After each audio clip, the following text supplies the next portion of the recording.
Hi, I'm Mark, a 20+ year kitchen design professional. And in this video, I'm going to take a kitchen design quiz that claims to be able to predict my dream home based on the answers I give. And my dream home is go figure.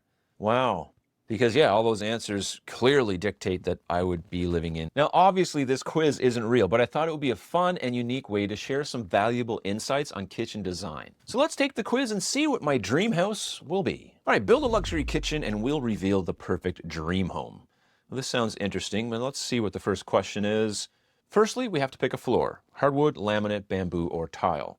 I'm a big fan of hardwood. I put it in my own kitchen. I know that it's not the best for scratches and dents, and if you got a bunch of water on it, it could be a problem, but I just really love hardwood. I find it nice on my feet.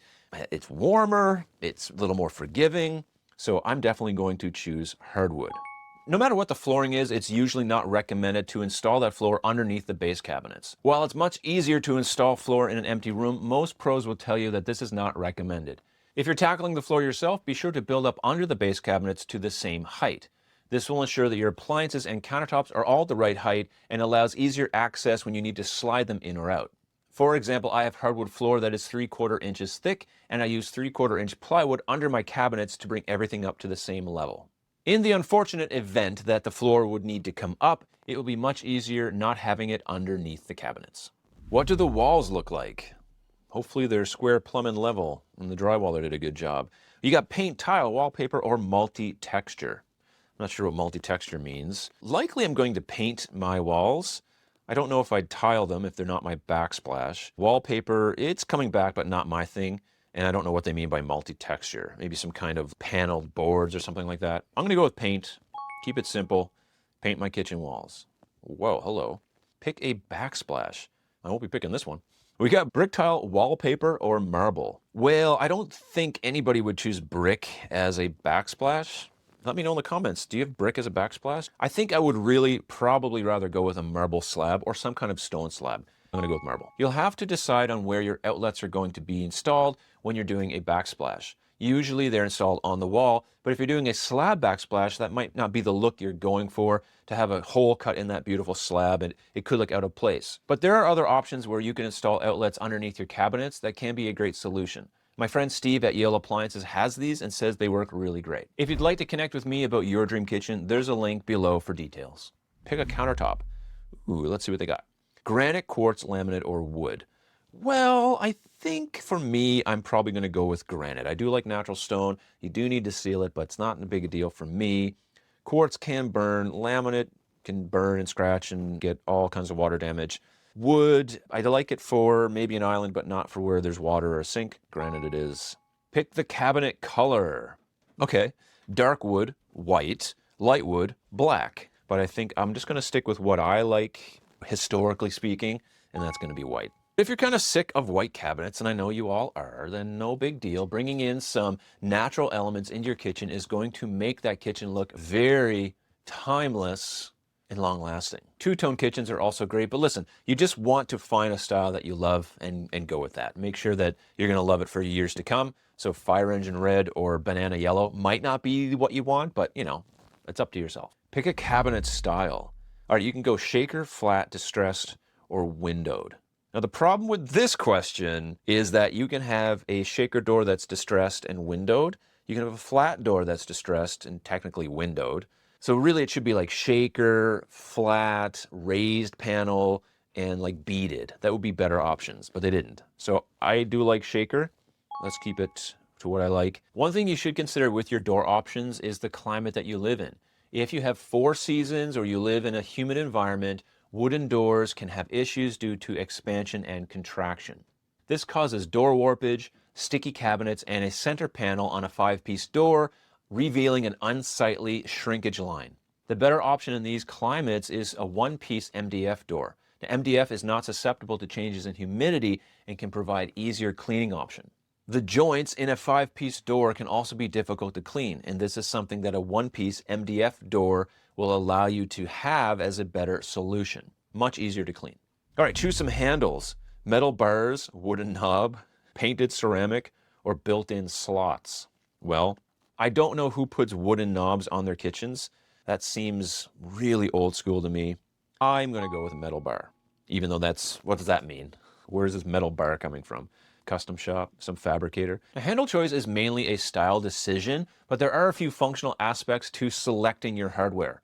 If ergonomics and ease of use are important to you, then you want to select hardware that's easy to get your hand behind. For this reason, I stay away from knobs. A cabinet pull does not require grip strength to open. Also, I recommend selecting handles with a 96 mil or 128 mil center to center. This will be the most abundant in options when you go to select them, and they're much easier to replace down the road because of the amount of options that are available. Is there an island? Yes, absolutely. Maybe if I have the space. No, not my style, but I consider it. So yeah, absolutely. I want an island. How could it not be your style? I don't want function, extra capacity, extra storage space, extra surface. No. What does the island look like? They're assuming you're getting one, so here we go. Similar to the counter, a statement piece, simple and white, or all marble. Let's go with a statement piece because I want it to stand out a little bit more than just a regular island. Pick some bar stools for the island. Assuming that we want seating at the island, which not everyone should have, by the way. If there's an island there, you don't need to sit at it. Tall chairs, all metal square stools, swivel bar stool, or anything with a back. Let's go with all metal square stools. That sounds like it'll give you the piles. So people won't be sitting there very long bugging you in your kitchen. Does the kitchen have a theme? No. Rustic, industrial, modern, or minimalist. Or how about English country tea? I think my kitchen would be probably just more modern. Let's do that. Pick a kitchen sink. Stainless, farmhouse, double bowl, or undermount.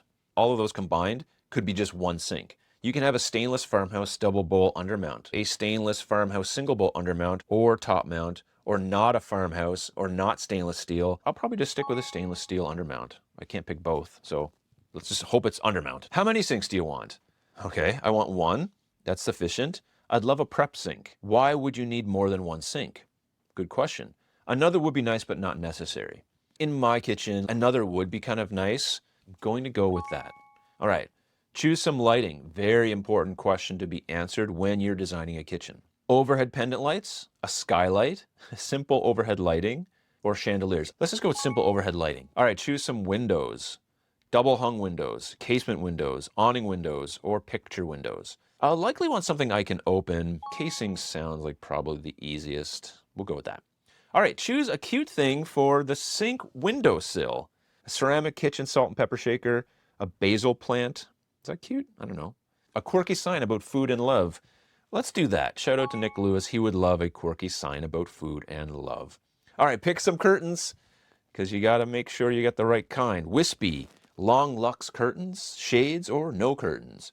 I think shades for me is going to be what I would select. Let's move on. Here's an important question. Dishwasher or no dishwasher? 100% need a dishwasher. No thanks. Who says just no thanks to a dishwasher? I 100% need a dishwasher. You got 3 kids, you're not washing those dishes by hands. And you're not going to get those kids to do it. They're on their screens. Leave them alone. If for some reason you're not designing a kitchen to include a dishwasher, at least future-proof that kitchen to be able to include a dishwasher by allowing a 24-inch space in that kitchen. Of course, if you can't physically fit a regular dishwasher, you may want to consider an appliance size, which is usually 18 inches, or a portable dishwasher. It's nice to be able to create a scrape, rinse, load workflow with the trash sink and the dishwasher. All right, pick some dish towels. This is very important for your functional kitchen. Black or white, stripes, plaid, or solid color. What if I want black or white stripes? What then? Let's go with plaid because, hey, why not? I got Irish roots. Pick a refrigerator. Now, this is an important question. Black, white, traditional. Not sure what that means. Stainless steel. Mini fridge. Because, yeah, in my big new renovation, I just want a mini fridge. Or a vintage looking red. I'm probably just going to go with a stainless steel. A fridge type is one thing, but fridge placement is a much more important detail. As a rule, I prefer not to bury the fridge within a layout, since it's the most accessed appliance in the whole house. Its position needs to be optimal so unnecessary bottlenecks are not an issue. Also, never break a run of countertops with a tall appliance like a refrigerator or even a pantry, unless you're creating a very intentional zone such as a coffee or beverage nook. Is there an ice maker? In the fridge, I guess. That and a water dispenser on the door. Yes, in the freezer, just some ice cube trays, or that's too fancy. No, I don't want cold drinks. That is way too fancy for me. Yeah, it's going to be with water on the fridge door. Come on. Will there be a microwave? Another really great question because there's a real movement in today's world to get away from microwaves. I don't have one, and I haven't missed it in months. So, interesting question. That's a question. I use one out of convenience, but I don't need one. I never thought about not having one, which is probably most people. They've never thought about not having a microwave. Or no, processed foods are bad for you, and so are microwaves. I don't want a microwave, but it has nothing to do with processed foods or the fact that they're bad for you. The microwave is one of the most common small appliances in a kitchen. It's probable that you have one. Its location vertically is a very important aspect to consider. Do you want to stretch, bend, or simply reach into the microwave to load and unload it? And that's a really great question. So I advise you to think about that and then place that microwave and plan for that microwave to be in a place that is the most accessible. Getting the microwave off the countertop can save a ton of space, but it might be more inconvenient to use. Waist to chest height is the most optimal to use, and having it placed somewhere close to the fridge coincides with the refrigerator zone. Choose a luxury kitchen appliance: an espresso maker, a wine fridge, a juicer, or a stand mixer. Probably an espresso maker. Pick a regular appliance to live without. This is an interesting question. Coffee maker, toaster, blender, or electric grill. I wouldn't need an electric grill for anything, so I'll live without that for sure. Choose some dinnerware: white china, ceramic, glass, or mismatch. Glass? I don't think so. I think just ceramic, something you buy at Walmart. Where will the utensils be kept? Utensil holder, on hooks above the stove, in a drawer, or scattered throughout the kitchen? Yeah. I think I'll put them in a drawer by the range, where they're going to be the most useful. Maybe a silly question for a quiz, but it does bring up one of the foundations of kitchen design: intentional planning. While obviously you're not going to spread out your cutlery all over the kitchen, it is a very good idea to plan out where these things will be stored and not leave it to chance. The more intentional you can be with all these aspects of your kitchen, the better. Think spices, sheet goods, wraps, paper towel, cutlery, knives, etc. Pick a kitchen timer. Regular timer? I'll just use a clock or my cell phone timer, of course. A lemon-shaped timer or a cat timer. Let's just go with a cat-shaped timer because, hey, why not? Choose a trash can: white plastic, stainless steel, pull-out trash can, or something that doesn't even look like a trash can. I'm not sure what else it's supposed to look like, but I guess a pull-out like what's pictured is a really great option for most people. So let's do that. Choose a kitchen accessory: a knife block, an apron, a fruit bowl, or a spice rack. I think a fruit bowl is a nice little accessory for my kitchen. Where will the cookbooks be? On a shelf, okay, in the island, a bookshelf in the kitchen, which is a shelf in the island, basically. I wouldn't have cookbooks or stacked in a neat pile on the countertop. I definitely would not have cookbooks because what I cook does not require a book. Choose a cool kitchen gadget: garlic press, spoon rest, a herb diffuser, or an avocado saver. What about that really big waffle maker? Why isn't that on there? I think a spoon rest is a good little kitchen gadget, actually. I'm gonna go with that. All right, choose a tea kettle for your English country tea time: ceramic, stainless steel, metal, or electric. Well, I'm an electric kind of guy, so I'm gonna go with electric kettle. And where will the food be kept? In my belly. Just cabinets, pantry, storage in the island, or above the fridge. Yeah, everyone keeps their food above the fridge. I think a pantry is the best solution. And finally, what's the first meal that's going to be cooked? Homemade pasta, hamburgers, microwave dinners, or steak and potatoes? Let's get some processed food and microwave the good old heck out of it. That's what we're going to do. All right, let's see your results. So now it's going to tell me what kind of home my dream home would be based on the selections that I chose. And my dream home is a mansion. Go figure. Wow. Because yeah, all those answers clearly dictate that I would be living in a mansion. There are so many details when it comes to kitchen design and renovations. Have a look through this playlist for specific help on a particular topic.